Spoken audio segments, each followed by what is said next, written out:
आज बनाना शुरू करते हैं हम लोग पनीर कोफ्ता। उसके लिए सबसे पहले 2 से 3 मैश्ड पोटैटो ले लें और उतना ही अमाउंट में ग्रेटेड पनीर,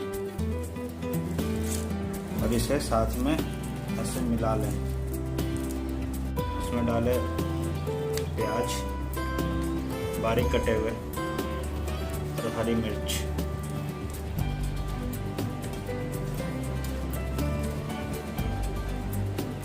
और एक अच्छे अमाउंट में इसमें अदरक लें, क्योंकि अदरक ही कोफ्ते की जान होती है।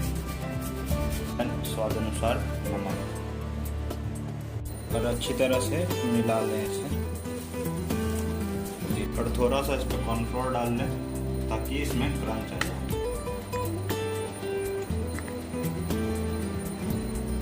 इस तरह से गोल गोल या आप जो भी शेप देना चाहें वो दे के ऐसे डीप फ्राई करना है तेल में।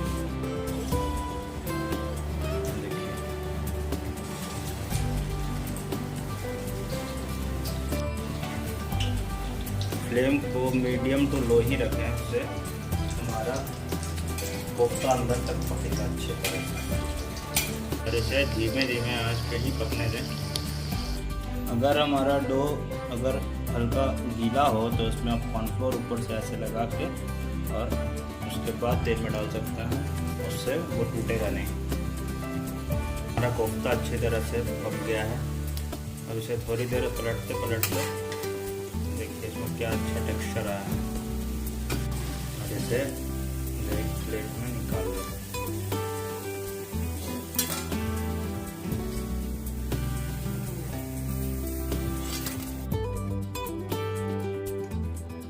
तो अब स्टार्ट करते हैं हम लोग अपना कोफ्ते की ग्रेवी बनाना। उसके लिए एक कढ़ाई में 1 चम्मच जीरा डालें गरम मसाले, खड़े गरम मसाले, और इसमें डालें हरी मिर्च।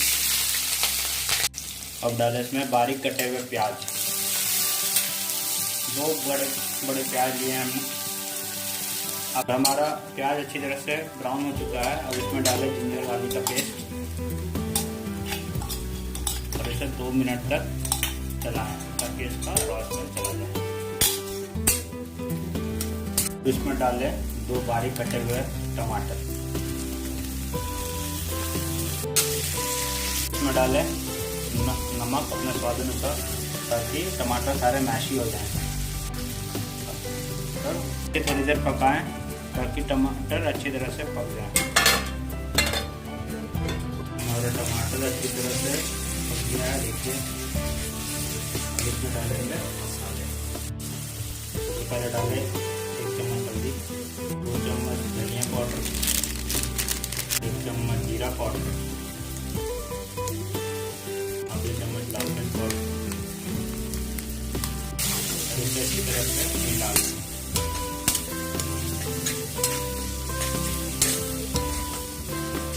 पूरा मसाला अच्छी तरह से पक गया है, देखिए सारा तेल भी ऊपर आ चुका है।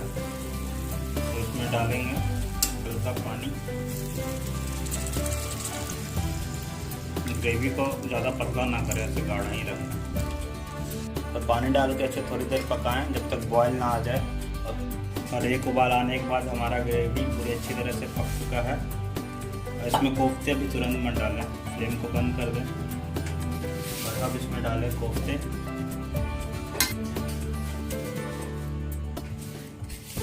और इसमें डालें सारे कोफ्ते, और इसमें डालें धनिया के पत्ते,